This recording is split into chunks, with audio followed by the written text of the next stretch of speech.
Hi friends, good morning. How are you? आप सभी लोग कैसे हैं? आशा नहीं बल्कि पूर्ण विश्वास है आप सभी लोग अच्छे हैं, अच्छे होंगे।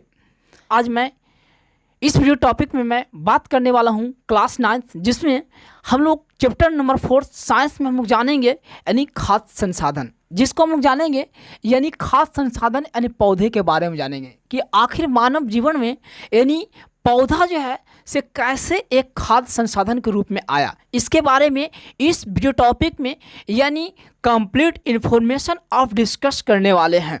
इससे वीडियो को आगे देखने से पहले प्लीज़ फ्रेंड्स आपसे फुल रिक्वेस्ट है कि अभी तक मेरे इस चैनल को लाइक एंड सब्सक्राइब नहीं किए हैं तो प्लीज़ फ्रेंड्स चैनल को लाइक एंड सब्सक्राइब कर दे।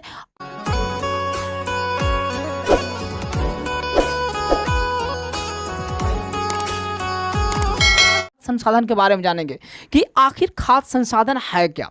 खाद्य के मतलब होता है खाने वाला पदार्थ। जैसे मानव जीवन को सुचारू ढंग से चलाने के लिए या क्रियाकलाप करने के लिए, जैसे ये मेरा शरीर है, बॉडी है, तो हम अपने बॉडी को एनर्जी के लिए हमें क्या चाहिए?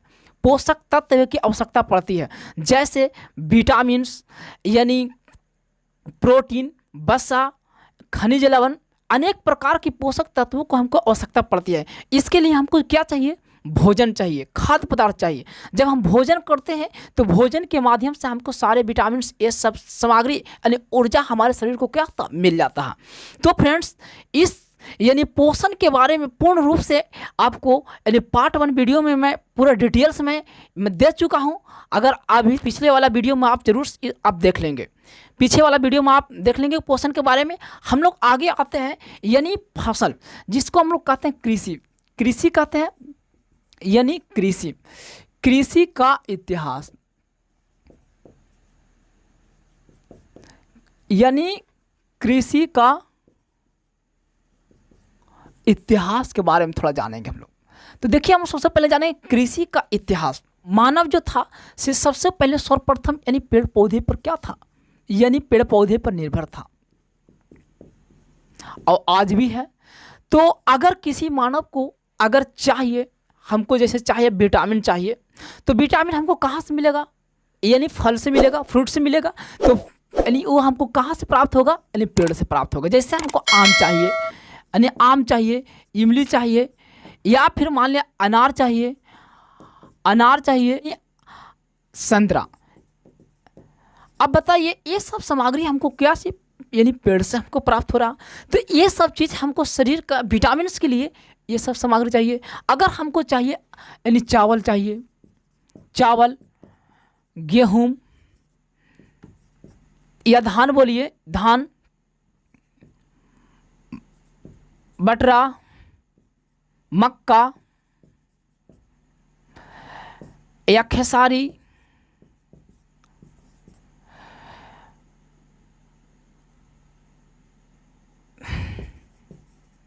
चना। अब बताइए ये सब सामग्री हम लोग को चाहिए तो कहाँ से चाहिए? यानी हमें पौधा से प्राप्त होती है। कहाँ से फ्रेंड्स प्राप्त होती है? डिपेंड था मानव जो था, तो पहले भी पेड़ पौधा पर डिपेंड था और आज भी पेड़ पौधे पर ही क्या है? डिपेंड है। जैसे यहाँ पर हम लोग समझेंगे कृषि का इतिहास थोड़ा सा हम लोग को पढ़ना है। तो सबसे पहले हम लोग को कृषि के इतिहास के बारे में जानेंगे थोड़ा सा। आज से मानव यानी 1,50,000 वर्ष पूर्व, यानी 1,50,000 वर्ष पूर्व जो मानव जब धरती पर इसका आगमन हुआ, तो उस समय बिल्कुल यानी 2 चीज़ों पर सबसे ज़्यादा डिपेंड था। पहला था यानी वन्य उत्पादन, यानी वन्य उत्पादन उत्पत्ति। दूसरा था आपको वन्य जीव।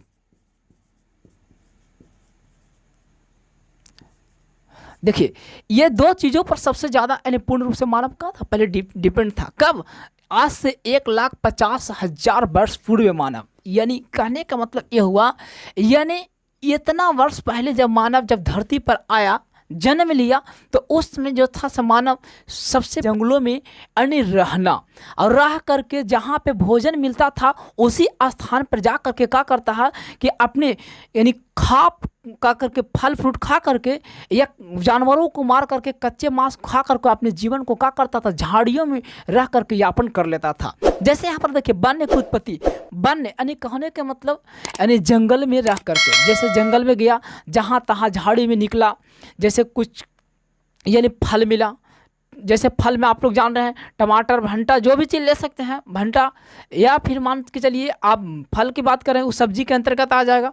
तो फल में अगर आते हैं तो जैसे हमको आम खाना है, संतरा खाना है, सेब खाना है, इलायची खाना है, तो ये सब सामग्रियां पहले हम लोग को जंगल के, यानी जंगल से उत्पादन होता था, उसी को लोग मानव पहले खा करके यानी अपने जीवन को यापन कर लेते थे। पहले जीवन को यापन कर लेते थे। फिर उसके बाद में था दूसरा था वन्य जीव। वन्य जीव कहने का मतलब क्या है, तो यानी जंगलों में कुछ ऐसा जीव भी रहता था जो मानव उसको मार करके कच्चे मांस पहले खा जाते थे।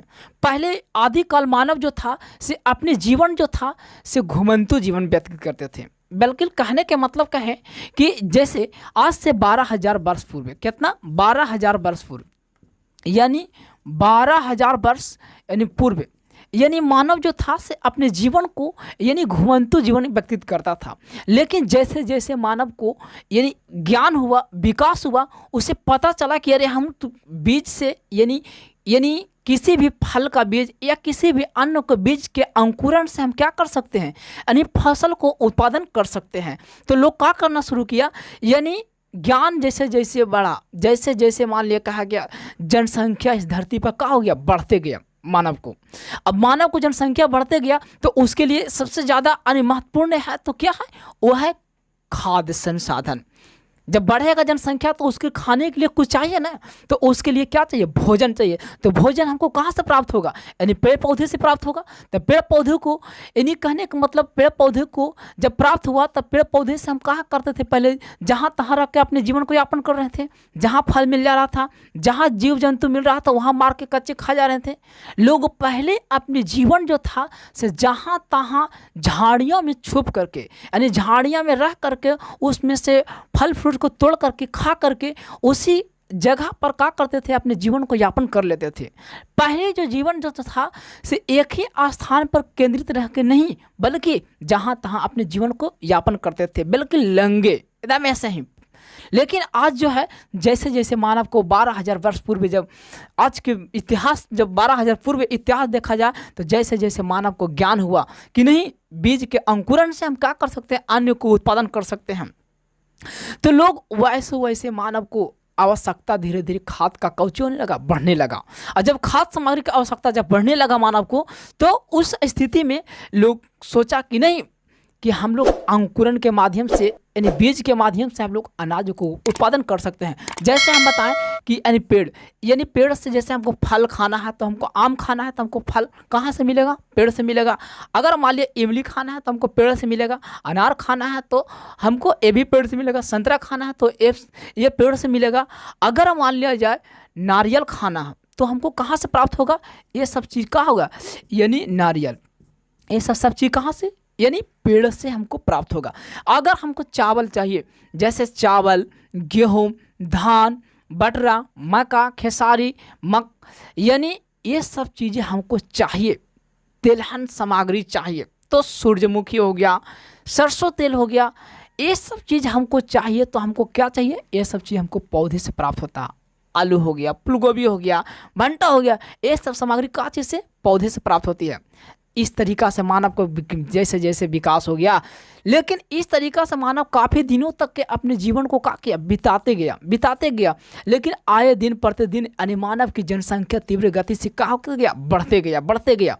और खाद्य संसाधन की आवश्यकता भी मानव को क्या हो गया, बढ़ते गया।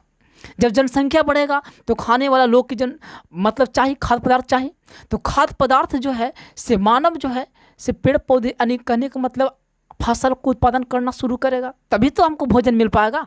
तो फसल उत्पादन करके किसी तरीक़ा से मानव जो है से अपने जीवन को यापन करना शुरू कर दिया।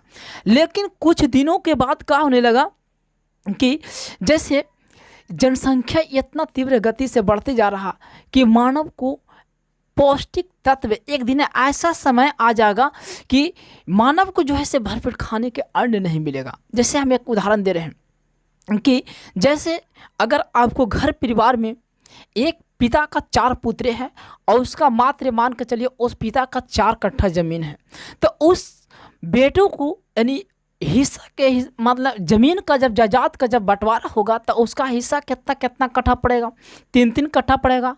अगर उसका पीढ़ी दर उसका भी बाल बच्चा जब जन्म लेगा, उसका भी शादी ब्याह होगा, बेटा का भी बेटा, अब उसका बच्चा जो जन्म लेगा तो उसका भी जन्म लेने के बाद वो जो है यानी वो भी फसल उत्पादन करेगा, तो उसका जमीन क्या होगा, दिन प्रतिदिन आय प्रतिदिन क्या उसी तरह कमते जा रहा। यानी कहने का मतलब मेरा है साफ लफ्जों में कि आए दिन प्रतिदिन यानी जमीन की मात्रा जो है से कमते जा रही है और मानव की जनसंख्या यानी क्या होते जा रही है, बढ़ते जा रही है, जिससे मानव के ज़्यादा से ज़्यादा मात्रा में खाद्य सामग्री की आवश्यकता पड़ेगी। और अगर विशेष रूप से मानव अपनी जनसंख्या पर ध्यान नहीं देगा तो आने वाला समय में यानी भूखे प्यासे क्या होगा, मरेगा। जैसे मैं आप लोग को एक मैं उदाहरण बताना चाहूँगा, जैसे यानी 1962 ईस्वी में, कब 1962 ईस्वी में यानी भारत और कितना पाकिस्तान के बीच, भारत और चीन के बीच में एक युद्ध हुआ। उसके बाद में 1965 ईस्वी में यानी भारत और क्या चीज़ के बीच में, यानी पाकिस्तान के बीच। अब देखिए यहाँ पर समझेंगे, ये समझेंगे बात को कि एक कहानी इतिहास में मैं थोड़ा सा आपको लेकर आता हूँ कि जब हमारा देश आज़ाद हुआ था तो आज़ाद होने के बाद में एक बार ऐसा समस्या आया कि लोग यहाँ की जनता जो है से अन्न खाने के लिए मुमताज हो गए, यानी भूखे प्यासे क्या हो गया, अपना दम तोड़ना शुरू कर दिए। देखिए 1962 ईस्वी में भारत और चीन के बीच में यानी मैंने तबाही मचना शुरू हो गया, यानी चीन जो है से भारत पर आक्रमण कर दिया। तो भारत सरकार जो थी उस समय, भारत सरकार जो थी लाल बहादुर शास्त्री यानी प्रधानमंत्री थे, यानी जिसको कहते हैं लाल बहादुर शास्त्री।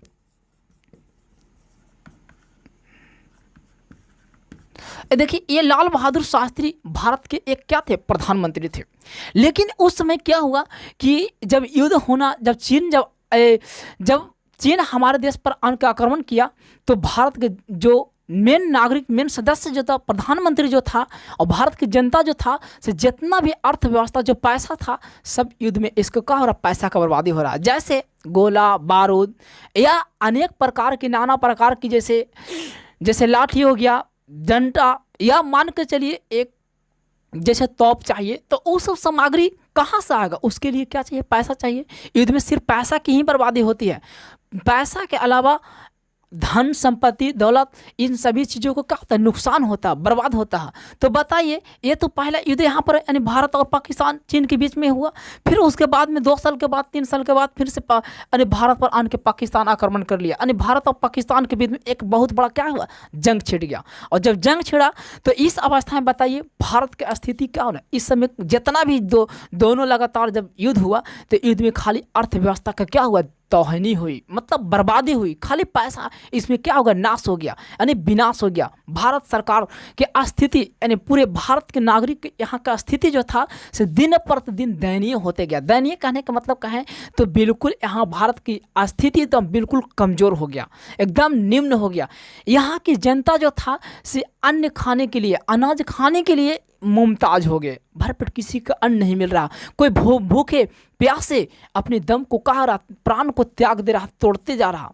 अब तब उस समय देखिए बताया जा रहा कि यानी 3 पंचवर्षीय योजना चल रहा था, 3 पंचवर्षीय यानी पंचवर्षीय, ये देखिए 3 पंचवर्षीय योजना जब चल रहा था तो उस समय उसका यानी मैंने प्रधान जो होता था, प्रधानमंत्री होता, पंचवर्षीय योजना यानी 5 साल की यानी ये जो योजना जो चलाया जाता था वो जो है से ये योजना के तहत यानी 3 गो घटना हुआ। क्या घटना, पहला घटना तो हुआ कि भारत और चीन के बीच में युद्ध हुआ, दूसरा घटना हुआ भारत और पाकिस्तान के बीच में युद्ध हुआ, तीसरा घटना ये हुआ कि यानी कृषि जो है से होना बंद हो गया। जब कृषि होना यानी खाद्य उत्पादन होना बंद हो गया तो भारत के अस्तित्व यानी भारत के नागरिक को यानी अस्तित्व क्या होगा, खतरे में पड़ गया। तीसरा उसके बाद में आया यानी जिसको कहते कल कारखाना फैक्ट्री, ये सब क्या हो गया, थोड़ा मोड़ा जो भी था से बंद हो गया। तो भारत के नागरिक क्या हो रहा था, भूखे प्यासे क्या हो रहा था, मर रहे थे। तो उस अवस्था में सरकार जो है से लाल बहादुर शास्त्री जो थे विशेष रूप से यानी अपने भारत के नागरिकों पर यानी भारत की अर्थव्यवस्था को सुधारने के लिए यानी खाद्य उत्पादन पर सबसे ज़्यादा विशेष रूप से ध्यान दिया। तो सबसे ज़्यादा उस समय ध्यान दिया गया सरकार के द्वारा, तो वो सबसे ज़्यादा क्या चीज़ पर दिया गया, यानी विशेष रूप से दिया गया कृषि पर।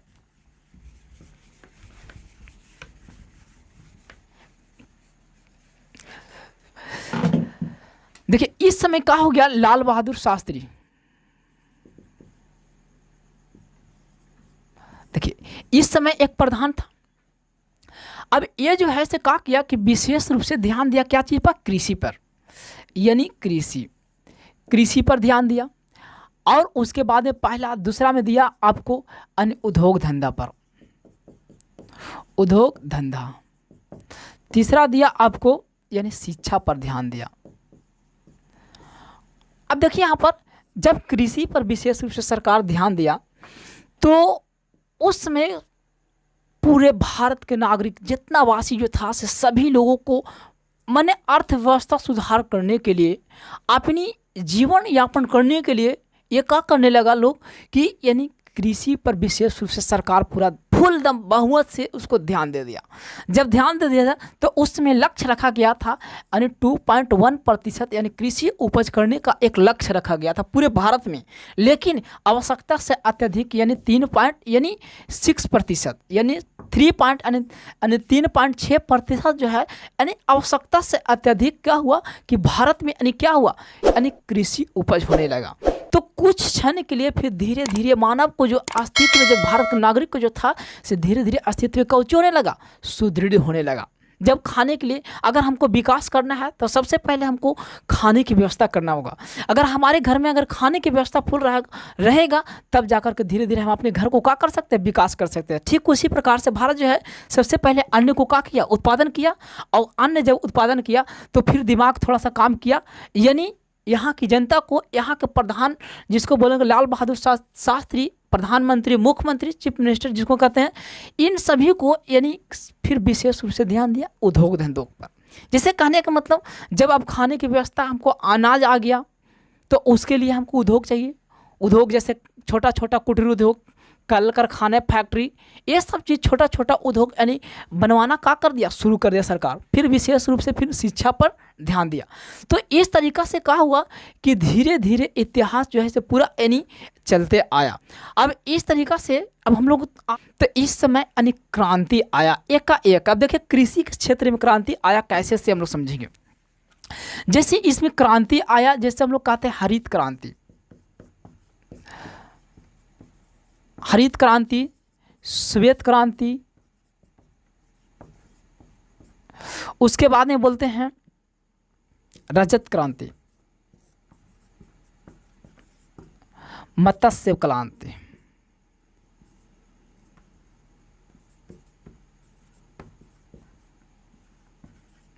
मत्स्य क्रांति। चलिए आप लोग समझेंगे सबसे पहले क्रांति के बारे में कि आखिर हरित क्रांति क्या है। तो ये आपको चैप्टर में पढ़ना है, यानी हरित क्रांति क्या है। तो हरित क्रांति कहने का मतलब ये हुआ कि 1966 से लेकर के 1967 के बीच में यानी हमारे देश भारत में यानी एकाएक यानी गेहूं के क्षेत्र में यानी हरियाली के क्षेत्र में एकाएक आवश्यकता से अत्यधिक क्या हुआ, वृद्धि हुआ। जैसे कहने का मतलब अभी तुरंत बता के गए आपको कि पूरे भारत में टारगेट रखा गया कृषि का यानी 2.1% जो आवश्यकता से अत्यधिक यानी 3.6% यहाँ पर कहा ना, यानी खेती होना शुरू हो गया, यानी इससे अनाज उत्पन्न हुआ। तो इससे क्या हुआ मानव का कि एक यानी कहने का मतलब पहले लोग जो थे देहात वाला जो थे, देहाती माध्यम से हम लोग क्या करते थे, फसल को उत्पादन करते थे। तो एक कट्ठा में हो सकता था यानी 50 किलो 60 किलो अन्न होता था, उससे भी कम मान के चलिए 40-50 किलो होता था। लेकिन आज जो है से हाइब्रिड यानी उन्नत किस्म का बीज को इस्तेमाल करके यानी कम समय में एक साथ में सारे बीज क्या होते हैं, पक करके तैयार हो जाते हैं। सारे फसल क्या होते हैं, पक करके तैयार हो जाते हैं। यानी कम समय में अत्यधिक मात्रा में अन्न को उत्पादन होने लगा। वो किसके माध्यम से, हाइब्रिड यानी बीज के माध्यम से। तो देखिए इसमें क्या हुआ कि यानी यहाँ का भारत का जो साइंटिस्ट वैज्ञानिक लोग जो थे से यानी हाइब्रिड किस्म को यानी संकर किस्म के यानी बीज को यानी एक साथ मिला करके उसको क्या उसको संकरण करवाया। यानी कहने का मतलब उसको मिला करके संकरण कराया तो हाइब्रिड का यानी किस्म तैयार हो गया। उससे क्या हुआ कि यानी काफ़ी कम समय में यानी ज़्यादा से ज़्यादा मात्रा में क्या कर सकते हैं, फसल को उत्पादन किया जा सकता था। जो इसमें सबसे ज़्यादा क्या हुआ कि हरित क्रांति के अंतर्गत यानी गेहूं के क्षेत्र में, क्या चीज़ के क्षेत्र में, यानी गेहूं के क्षेत्र में सबसे ज़्यादा क्या हुआ, यानी वृद्धि हुआ। गेहूं के क्षेत्र में जैसे धान हो गया, फिर उसके बाद में मक्का हो गया, ये सब चीज़ जो कहा गया कि हरियाली के क्षेत्र में सबसे ज़्यादा, यानी मतलब पूरे भारत में पूरा हाहाकार मच गया, यानी क्रांति आ गया, यानी पूरे फसल के क्षेत्र में, हरियाली का क्षेत्र में, यानी हरित क्रांति। जैसे गेहूं को उत्पादन जैसे पंजाब और हरियाणा, जिसे बोलते हैं पंजाब हरियाणा। अब देखिए पंजाब और हरियाणा में सबसे ज़्यादा क्या हुआ कि गेहूं की खेती ज़्यादा मात्रा में उपलब्ध हुआ, ज़्यादा से ज़्यादा मात्रा में हुआ। इसके बाद आया, फिर उसके बाद में आते हैं श्वेत क्रांति। श्वेत क्रांति दूसरा है। तो श्वेत क्रांति कहने का मतलब क्या हुआ, जैसे लोगों की जनसंख्या आए दिन प्रतिदिन क्या तेरा बढ़ते जा रहा। श्वेत कहने का मतलब होता है दूध। अब हम लोग जैसे एक उदाहरण लेते हैं, दूध हम लोग को देहाती गाय से भी मिलता था, लेकिन उसको हम लोग दाना चारा खूब घास खिलाते थे, समय पर उसको सानी देते थे, खूब मेहनत करने के बाद में उससे दोनों टाइम से 1 से 2 किलो या हार्डली से हार्डली 2 से 3 किलो हम लोग को दूध मिलता था। लेकिन आज हमारे देश में उन्नत किस्म का यानी हाईब्रिड का, जैसे यानी उन्नत यानी हाईब्रिड का यानी नस्ल का तैयार होने के कारण जो यानी आवश्यकता से अत्यधिक यानी दूध के क्षेत्र में क्या हुआ, वृद्धि हुआ। जैसे आज देखिए हुर्रा गाय, साहिवाल गाय, ये जर्सी गाय, ये विदेशी नस्ल का यानी उच्च क्वालिटी का जो नस्ल जो था हमारे देश में आया, जिससे हमारे यानी आवश्यकता यानी दूध की मात्रा जो है से मतलब आपूर्ति पूर्ण ढंग से होने लगा। जो दूध भी जो है से हमें क्या यानी एक खाद्य संसाधन के रूप में हम उसको उपयोग में ला रहे हैं। ये सब भी दूध जो हमको प्राप्ति हो रहा, तो ये कहाँ से, जंतुओं से प्राप्त हो रहा। तो जंतु दोनों चीज़ हम बता के गए हैं कि यानी पेड़ पौधे और जंतुओं को शरीर से यानी उसका अवशिष्ट पदार्थ को या कच्चे कहीं मार को कभी खा भी जाता था, लेकिन जंतुओं को शरीर से भी कुछ ऐसा सामग्री जैसे दूध बोले, दूध को निकाल करके उसको खाद्य सामग्री के रूप में उपयोग में लाता था। तो यह हुआ कि आवश्यकता से अत्यधिक क्या हुआ कि एक क्रांति एकदम पूरे भारत में क्या हो गया, छा गया कि दूध के क्षेत्र में क्या होगा, ज़्यादा से ज़्यादा मात्रा में क्या होगा, दूध मिलना शुरू हुआ। उसके बाद आते हैं रजत क्रांति। अब बताइए रजत क्रांति भी, रजत का मतलब होता है अंडा, अंडा के क्षेत्र में। तो अंडा जो था मानव को आवश्यकता से अत्यधिक का होना। जैसे पहले देहाती मुर्गी था, साल में मुश्किल 6 महीने पर यानी मान लिया अंडा देती है, तो मुश्किल से 10 से 20 अंडा देगी, लेकिन साल में मुश्किल से लेकर के 50 से 60 अंडा देगी। कितनों देगी था, ऐसा देता नहीं है, लेकिन मैं उदाहरण में बता दे रहा हूँ। बताइए खाने वाला लोगों की जनसंख्या क्या है, 365 दिन होता है, समझिए एक साल में। तो एक साल में अगर मान लीजिए एक मुर्गी 30 यानी 50 से 60 अंडा देगी, तो और सभी व्यक्तियों को सारी आवश्यकताएं खाद्य पदार्थ के रूप में पूरा हो पाएगा, नहीं हो पाएगा। इसलिए यानी उन्नत किस्म का यानी नस्ल के यानी मुर्गी को क्या किया गया, यानी पालन पोषण किया गया, जिसको हम लोग कहते हैं यानी HH 260, यानी HH 260। अब देखिए HH, फिर उसके बाद में है HH 87। फिर इस प्रकार से जो है से कई प्रकार की मुर्गियां जो थी से हमारे देश में उन्नत किसी के नस्ल को यहाँ पर लाया गया और इसको प्रजनन करवाया गया, जिससे यानी अंडा के क्षेत्र में आवश्यकता से अत्यधिक यानी क्या हुआ, वृद्धि हुआ, जिससे मानव को आवश्यकता पूर्ण रूप से हो गया। जैसे अंडे को एक खाद्य सामग्री के रूप में हम लोग उपयोग करना शुरू कर दिया। जैसे आज देखिए हम लोग भोजन के रूप में भी जब कभी अंडा को उपयोग कर लेते हैं, उससे हमको प्रोटीन, वसा, कैल्शियम इत्यादि मिलता है। तो ये जो था से अंडा के क्षेत्र में एक क्या हो गया, वृद्धि हो गया, क्योंकि खाने वाला लोगों की जनसंख्या ज़्यादा था और पहले यानी देहाती यानी अंडा बहुत कम होता था, इसलिए एक यानी क्या किया कि रजत क्रांति के क्षेत्र में विकास किया गया।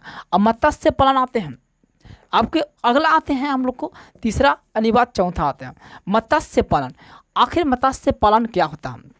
मत्स्य पालन कहने का मतलब क्या है, तो यानी वैसा यानी संसाधन जिसमें लोग मानव जो पहले जो था से अपनी खाद्य के ऊपर आपूर्ति के लिए यानी खाद्य पदार्थ को खाने के लिए लोग पहले मछली को पालन नहीं करते थे। पता ही नहीं था कि मछली को हम लोग खाते हैं, मछली क्या होता है पता ही नहीं था। लेकिन जैसे जैसे मानव को विकास हुआ, खाने के लिए खाद्य पदार्थ की आवश्यकता जब बढ़ने लगी, तो मानव जो है से क्या करने लगा कि मछली को पालन करने लगा। जब मछली को पालन करने लगा तो खाने वाला भारत में मछलियों को खाने वाला लोगों की जनसंख्या क्या था, ज़्यादा था।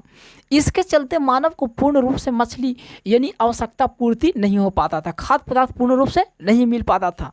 लेकिन अचानक उन्नत किस्म के यानी मछली को निकाल करके यानी उसको यानी संकरण कराया गया, हाइब्रिड बनाया गया, जो आवश्यकता से अत्यधिक, मतलब कहने का मतलब क्या हुआ कि मछली का क्षेत्र में आवश्यकता से अत्यधिक एकाएक क्या हो गया, वृद्धि आ गया, जिसे मानव क्या करने लगा, मछली को पालन करना शुरू कर दिया। और जब मछली को पालन करना शुरू कर दिया, एक बिजनेस बना लिया, एक धंधा बना लिया, तो इससे क्या हुआ कि लोग जो है से एक भोजन के रूप में यानी खाद्य पदार्थ के रूप में इसको उपयोग करना शुरू कर दिया। खाद्य पदार्थ यानी पौष्टिक तत्व आहार लेना शुरू कर दिया मानव। तो इस तरीक़ा से क्या हुआ कि यानी मत्स्य पालन में एकाएक क्या हुआ, क्रांति होने लगा। और सभी लोग यानी कुछ लोग जो थे भारत के वासी मछली पालने पर विशेष रूप से ध्यान देना शुरू कर दिए। उसके बाद हम लोग आते हैं, अब हम लोग आते हैं पॉइंट पे, यानी आज से 1,34,000 जैसे 2020 की मैं बात कर रहा हूँ, यानी 2020 में यानी 1,34,00,000 जनसंख्या है।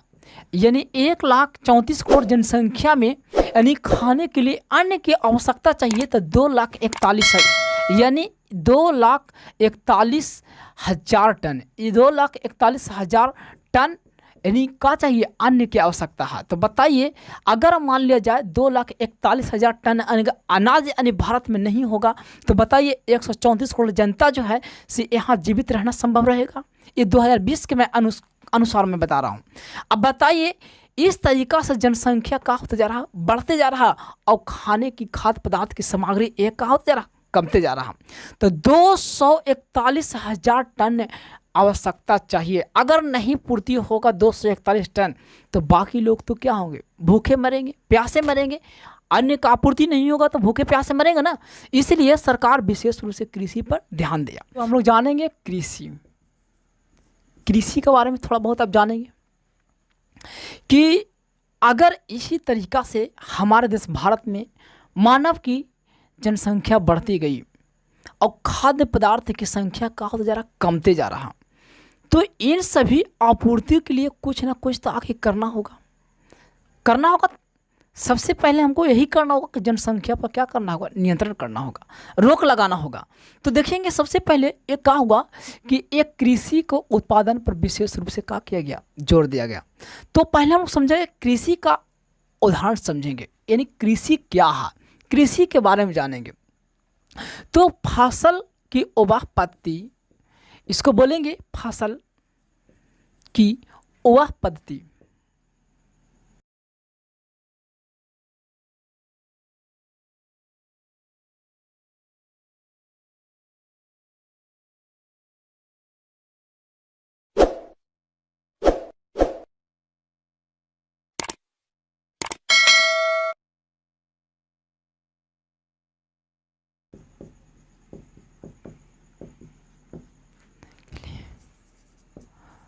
खाद्य पदार्थ के रूप में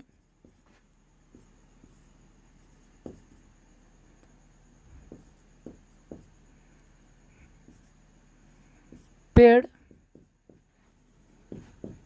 पौधे, तो ये जो है बताया जा रहा है कि कृषि क्या है। फसल की उगाह पद्धति यानी फसल की उगाह पद्धति जो मानव अपनी खाद्य पदार्थ को अत्यधिक से अत्यधिक मात्रा में उपज करने के लिए या अपनी खाने के लिए यानी खाद्य पदार्थ की आपूर्ति के लिए विशेष रूप से पेड़ पौधे पर क्या किया, ध्यान दिया। जो फसल लगाया उसी को हम क्या कहते हैं, कृषि कहते हैं। जैसे हम लोग फसल लगाते हैं धान का, यानी एक मौसम के लिए, जैसे कहने का मतलब धान का पहले बीज से हम लोग क्या करते हैं, बिहान तैयार करते हैं। बिहान से फिर हम लोग को क्या करते हैं, उसको कुछ दिन तक 2 से अढ़ाई 3 महीना तक के उसको खेत में क्या करते हैं, बो करके छोड़ देते हैं और उसको समय समय पर पानी डालते हैं। तो कुछ दिनों के बाद 2 से अढ़ाई 3 मंथ के बाद जो है सो उससे हमको अन्न प्राप्त होता है। गेहूँ का फसल हो गया, चना का हो गया, मटर का हो गया, अरहर का हो गया, सरसों का हो गया, तीसी का हो गया। ये सब फसल जो है से हम लोग एक एक जो है से हम लोग को आवश्यकता खाद्य पदार्थ के रूप में ये सब पड़ने लगा। तो विशेष रूप से हम लोग कृषि पर ध्यान दिए। तो कृषि आखिर जब विशेष रूप से ध्यान दिए, अब ये हो गया, ये कृषि कहलाएगा। अब यहाँ पर आया फसल, फसल की उत्पत्ति।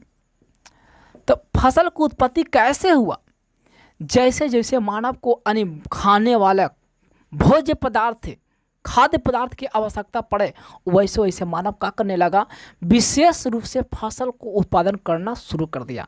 जैसे मैं बता रहा हूँ कि आज हमारे देश भारत की जनता जो है, जनता यानी 60 से 70% यहाँ की जनता जो है से कृषि पर ही क्या है, आधारित है। यहाँ की जनता जो है से 60 से 70% जो है से पूर्ण रूप से कृषि पर ही डिपेंड है। कृषि से ही सारा जो है से अधिकतर मतलब मानव जो है से भारत को इसी पर डिपेंड है, जीवित है।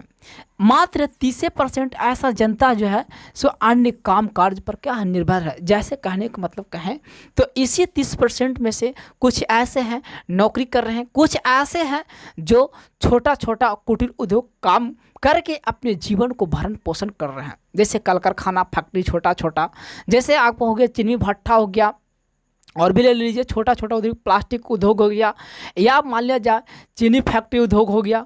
ये सब छोटा छोटा फैक्ट्री को उद्योग को का करके चला करके अपने जीवन को का कर रहा है, यापन कर रहा। लेकिन अगर देखा जाए 100% में से तो भारत की जनता जो है यानी 60 से 70% जनता जो है से पूर्ण रूप से डिपेंड है क्या चीज़ पर, कृषि पर। क्या चीज़ पर, कृषि पर। इसलिए भारत कैसा, यानी भारत जो है से कृषि प्रधान देश कहलाता है। इसलिए भारत कैसा, कृषि प्रधान देश कहलाता है। यानी कहने का मतलब ये है, कृषि प्रधान देश कहलाने का मतलब ये हुआ कि यहाँ 60 से 70% जनता जो है से क्या चीज़ पर डिपेंड है, कृषि से ही, कृषि पर आधारित है। जिस दिन कृषि होना भारत में बंद हो जाएगा, उस दिन भारत के नागरिक को यानी क्या होगा, खाद्य पदार्थ खाने के लिए भोजन नहीं मिलेगा। और भोजन नहीं मिलेगा तो तड़प तड़प करके मरना क्या हो जाएगा, शुरू हो जाएगा, अकाल छा जाएगा पूरे भारत में। अब बताइए दूसरा देश से कितना आप अनाज मंगाओगे, कितना लाओगे, कितना आप कहीं लाओगे। और जिस दिन आप दूसरा देश अन्न देना बंद कर देगा, उस दिन भारत की नगरी ऐसे ही छपटा करके मरना शुरू हो जाएगा। तो हमारे देश में फसल को जब क्या करने लगा, उत्पादन करने लगा, फिर उसके बाद में है आखिर फसल को उत्पादन हम करेंगे तो कैसे करेंगे। तो देखिए इसमें हम लोग जानेंगे कि फसल को उत्पादन यानी फसल चलिए ये हम लोग समझेंगे। फसल मौसम, हम लोग डिपेंड क्या चीज़ है, पेड़ पौधे पर है। हम लोग भोजन कहाँ से हम लोग प्राप्त होता है, तो पेड़ पौधे से प्राप्त होता है। तो ये जो बताया जा रहा है कि फसल मौसम, क्या हम कोई भी फसल को एक मौसम में उगा सकते हैं, नहीं उगा सकते हैं। क्यों, क्योंकि सभी फसल को यानी तैयार होने का मौसम क्या है, अलग अलग है। जैसे फसल को मुख्य रूप से यानी 3 वर्गों में बांटा गया। फसल को उगाने का एक मौसम जो है से 3 भागों में बांटा गया, जिसमें हम लोग पहला जानेंगे। पहला को बोलते हैं हम लोग यानी रबी यानी खरीफ फसल।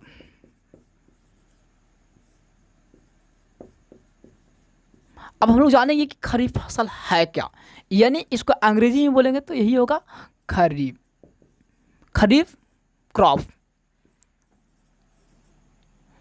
यानी खरीफ। अब एक खरीफ क्रॉप के बारे में हम लोग जानेंगे क्या होता है सिर्फ।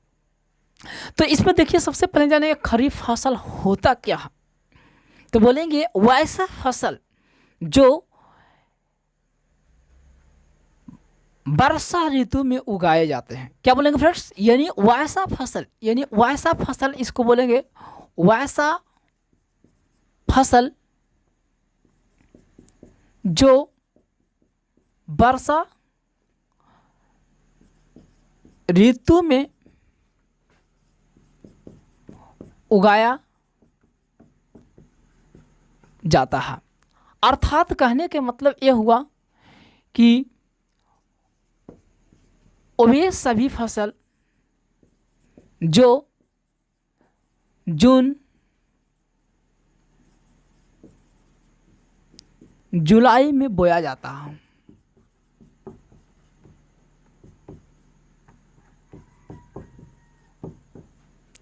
और नवंबर दिसंबर में क्या किया जाता है, काट लिया जाता है।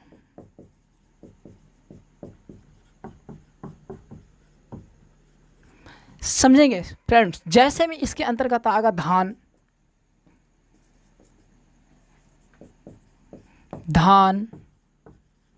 मक्का,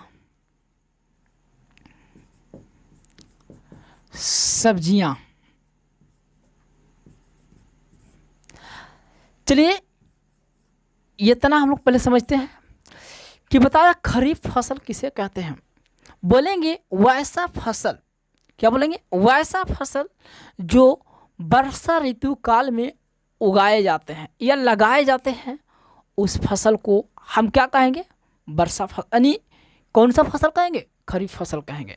या तो फिर वे फसल जो जून जुलाई माह में उसको बोया जाता है और अक्टूबर नवंबर दिसंबर के महीने में उसको क्या किया जाता है, काट लिया जाता है, उसे हम क्या कहेंगे, खरीफ फसल कहेंगे। इसके अंतर्गत आता है धान हो गया, मक्का हो गया, कुछ सब्जियां की खेती हो गई इत्यादि जो है से ये सब चीज़ खरीफ फसल के अंतर्गत आते हैं।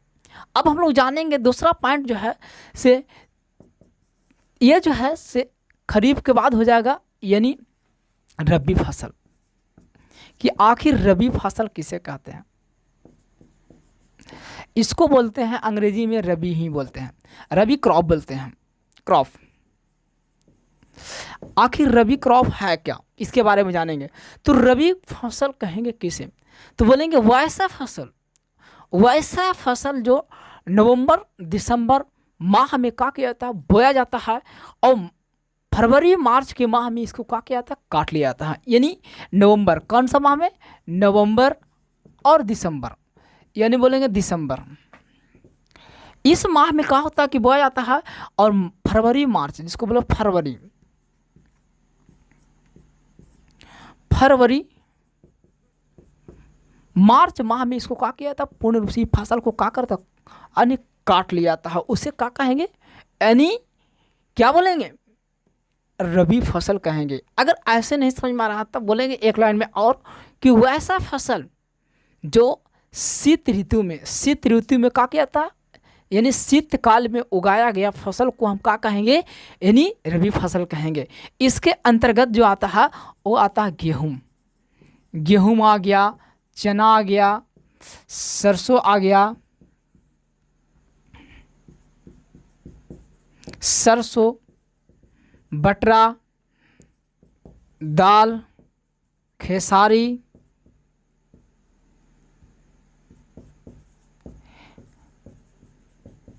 इत्यादि।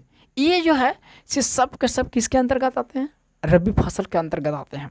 ये जो है से क्या होता है कि नवंबर दिसंबर माह में क्या किया था, बो दिया जाता है और मार्च अप्रैल में इसको पूर्ण रूप से क्या किया था, जब पक करके तैयार हो जाता है तो इसको पूर्ण रूप से काट लिया जाता है।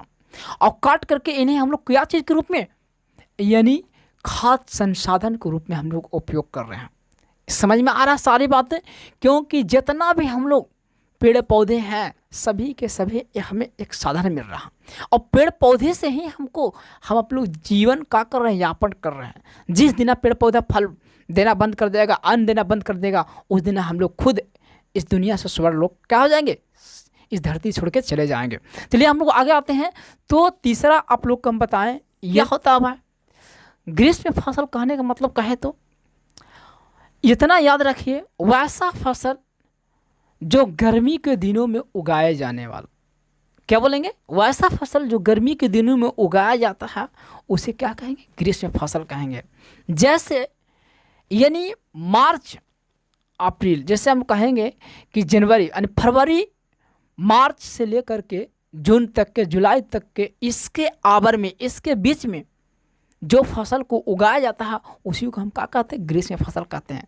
याद रखिएगा, ये जो है मार्च मार्च से लेकर के कहाँ तक के, जून के बीच में। मार्च और जून के बीच में जो फसल को उगाया जाता है, लगाया जाता है, और लास्ट माह जून जुलाई तक के इसको काट के पूर्ण रूप से काट लिया जाता है, तो वो फसल क्या कहलाता है, यानी क्या कहलाएगा, ग्रीष्म फसल कहलाएगा। इसके अंतर्गत में आते हैं, जैसे जहाँ पर सुविधाएं होते हैं वहाँ पर धान को भी पैदा कर लिया जाता है, धान को भी, और कुछ हरी सब्जियाँ को भी पैदा किया जाता है। जैसे अब इसके अंतर्गत हरी सब्जियाँ, ये इतना याद रखो कि जो पानी वाला, जिसका में कहने का मतलब जकरा में ज़्यादा मात्रा में पानी की मात्रा पाया था, वही सब्जी वही फल को ज़्यादा लगावल जाता है। कौन वाला में, ग्रीष्म काल वाला में। जैसे आपको ले लेते हैं खीरा में देखिए पानी की मात्रा ज़्यादा होगा। खरबूजा हो गया, या आपको तरबूजा हो गया। तरबूजा के अलावा और भी ले सकते हैं, जैसे आपको हो गया मौसमी संतरा,